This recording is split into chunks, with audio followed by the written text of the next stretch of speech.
Alright, I got a question for you. Does anyone know what's wrong with this? This is my 2006 Honda 440ex, or 440 because big board kit, but it was put back together properly. Valves ain't missing, but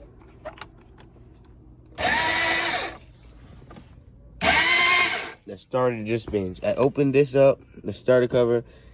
It's spinning the thing, so I think it could be a one-way bearing, the starter clutch, or something else. I don't know, but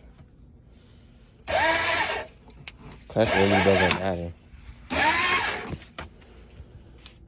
So I don't know, and if I crank it up, it tries to move. So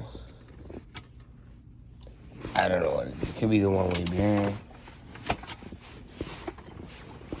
It could be the one-way bearing, but I don't know. Let me know.